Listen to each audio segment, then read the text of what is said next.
Have you ever been in a restaurant and one of the TVs is on the tennis channel, but you have no idea what is happening? That used to be me until I started playing tennis in my 7th grade year. And I continued to play tennis all throughout high school, even lettering a few times in varsity. Tennis, how to be successful in tennis is one that I'm going to focus on in this speech, and more so importantly, the three main areas that I find are most important, which are rules of the game, gameplay, and what it takes to win. My first category that I'm going to talk about is the rules of the game. So there are many rules of tennis, but some of the basic rules are when you are serving, you must be outside of the court. If you touch the line in any way, it is considered a foot fault and you will lose the point. When you serve the ball, the person who is receiving must let the ball bounce once before they can return it. When you are returning the ball, you only have one shot. If you hit it, you are trying to get it over into the opponent's side of the court. If you hit the ball out of the court, then you lose the point. And in tennis, if it bounces on the line, it is actually considered in. So if you bounce it on the line and they consider it out, but somebody else considers it in, then you win that point. There are many technicalities and different things like the foot fault that I talked about that make up the game of tennis. One difference is explained by an article written by Active SG Tennis Academy in 2022 titled The Basic Rules of Tennis. And they explained that in singles, a ball hit in between that sideline and the alley line are considered the balls hit out of court, thus earning your opponent a point. So because singles, there is one less player per team on the side, we work into a smaller court, which makes it easier, a little bit easier on the individual players. Now that I've talked about the rules of the game, I'm going to continue on with what typical gameplay looks like and what it takes to win. The typical gameplay, you start by deciding who serves first with a generic coin toss. That person will serve following all the rules before, and the opponent will return it. And they will begin what is called a rally, just hitting it back and forth until somebody hits it out or they hit it into the net. In order to win, you must reach past deuce, or which is 4 points. And in order for you to win the overall set, you must reach a game score of 6. So whoever reaches it first wins the game. Point systems in tennis are a little bit different. So because we have set scores and individual game points, we have to separate those up. And one of the articles by Raul Venkat in 2022 titled Tennis Rules, Scoring System, and All You Need to Know About the Racket Sport explains the scoring beautifully. And it is as follows.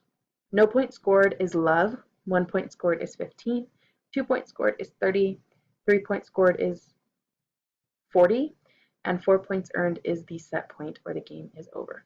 You do have to win by 2, so if you have 40-30, whoever wins, if the 40 person were to win the game, then you will win that. Then you'll win that whole game.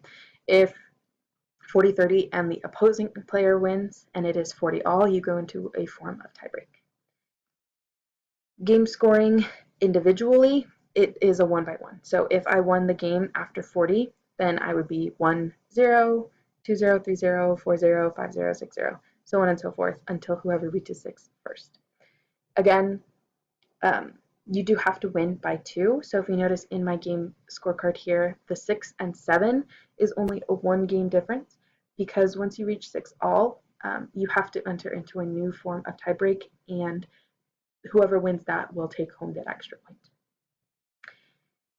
Because these games can get super long, it is super important to go in with a game strategy. So one article by McLeod in 2022 titled 6 Tennis Tactics and How to Help Improve Your Game. He explains how observing your opponent to find their weakness and playing to that can throw your opponent off of their game and give you the ability to your own strengths. So going in with a strategy is so important because it allows you to make them tired and you get to win the game. Now that I've talked about the rules of the game and what typical gameplay looks like, I'm going to continue on with what it takes to win. So my final category today is what it takes to win. Tennis is an extremely mental sport. In an article from 2022 titled How to Be Mentally Strong and to Build Your Mental Toughness, the author Ribeiro talks about the 5 main areas of mental toughness, which are positive thinking, anxiety control, visualization, goal setting, attentional control, and how working on each of these categories is what will build your mental strength. This is something that I struggled with a lot, and it cost me my individual CIF game because I went against an opponent that I had already beaten twice, and I had the game scores for it, but I got ranked lower than what I would have wanted. And it kind of put me in a bad spot mentally, and I played really badly and I lost. So if you get into your head, then you begin to choke. An article written by the Tennis Mind Game titled The Mental Tennis Part and How to Become Mentally Tough explains that all sports have four main areas: technical, tactical, physical, and mental. Tennis is no exception to this, and the mental part of tennis is usually the deciding factor that tips the scales in a match. So if you go into a match thinking that you're going to lose, you've already lost the game.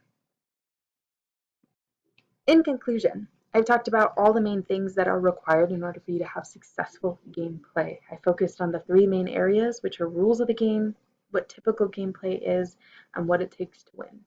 So hopefully, the next time that you are in a restaurant and tennis comes onto one of the TVs, you'll be able to know what's going on and maybe even explain it to those around you. And I hope that if you have never played tennis before, that you will give it a chance and apply these strategies and knowledge to the games and realize that it is actually way more fun than people can know. Thank you.